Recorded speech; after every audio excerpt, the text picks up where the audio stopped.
Hlavne príroda.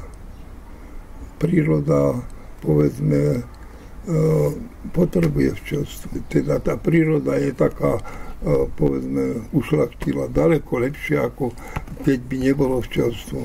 A hlavne ho potrebujú poľnohospodári. Pozrite na tie včely, chlapci. Znášajú med celé tisícročia, aby zachovali rod. Jedna padne, druhá ju nahradí. Všetko ich nivočí, mráz, choroby, aj my ľudia.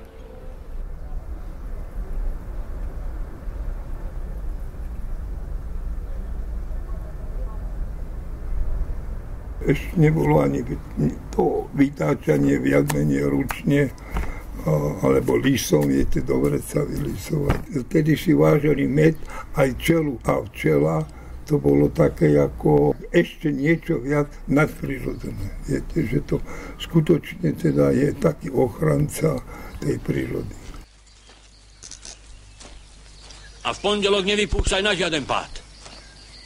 Lebo ti ostanú lenivé ako hnidy. Pondelok alebo piatok. Jozefáči Gregora. Len aby koľko toľko slnko svietilo. Aha, baveru nie. Ja vypúšťam iba v stredu. Ale najskôr im do úľa podám v medovej vode vareného kohúta, aby zosilneli. A keď sa ti včela takejto krmy naje, ostane mocná ako kohút. A pravdu vravíš. Akože sa volá Matej. To sú na skutku divy Božie. Hádam, keď ich takto parádne vypravím, budú mi aj kikiríkať.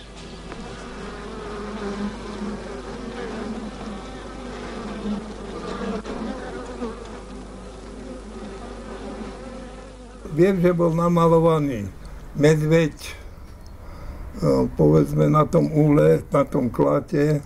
Aj postupom sa to už od tých rokov 25, lebo tak nejako 30 sa to už menilo, už potom sa už robili úle stolárske. Nemohu ti podat ruku. Že tě nebodnou. Ale bodají. Tucet žádel. I 2-3 tucty denně. Tomu vykneš. A dnes bodají. Jsou neklidné, cítí bouřku.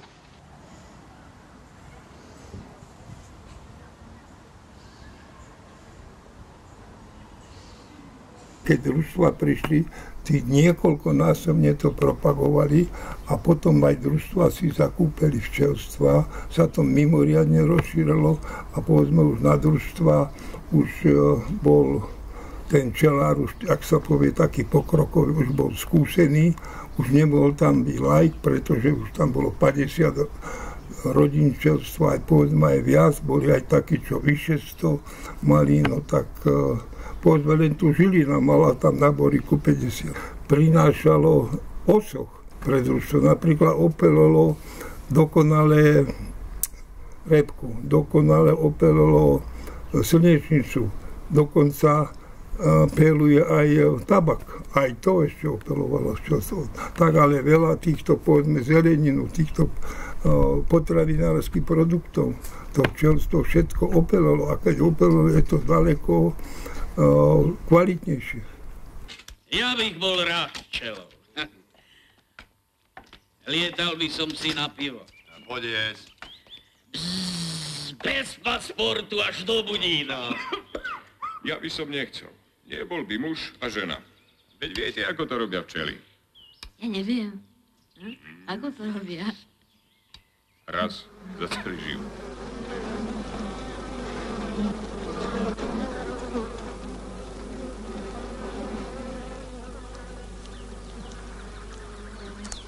Postreky, to boli začiatky také, že tak sa stalo, že sem tam uhynuli. Aj mne raz bolo také, keď tuto na rovniach ešte to štetku chodili a tak. To nikto nehlásil, no ale potom už hlásili rozhlasy. Ja neviem, budú tam a tam striekať. Keď boli také prestreky, tak ani som neprišiel domov za včelami. Boli aj také, že ostali niekoľko rokov v horách. Vezmi ten úľ, neboj sa. Včela prišla na svet, aby stavala. Ale keď ju kántria, musí sa brániť, bodať. Aj keď ju to stojí život. Aj tak, syn môj. Aj tak.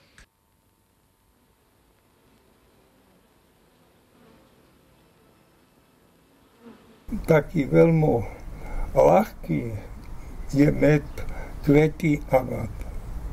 Najľahšie straviteľný. Povedzme, že na tom mede môžu aj včely prezimovať. Ale už títo medy, hora, brez a ja neviem, tí sú už daleko ťažšie. Aj repka. Repka je taká, že vám po 14 dňoch stúhne. No slnečnica je už daleko lepšia. Dobre ti radím, Lojsko. Pokrob ich sladučkým červeným vínkom.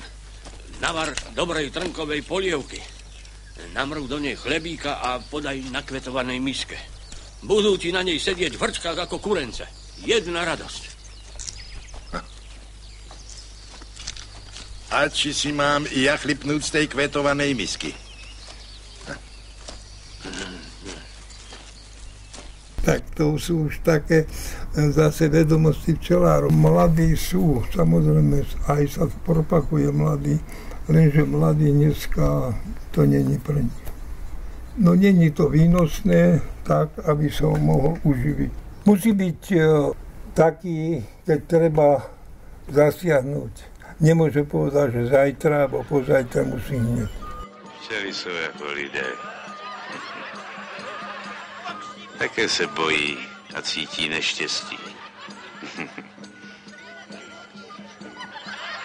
Včelám můžete rozbít domov, ale neuděláte jim bolest jako člověku. Začnou hned stavět nový.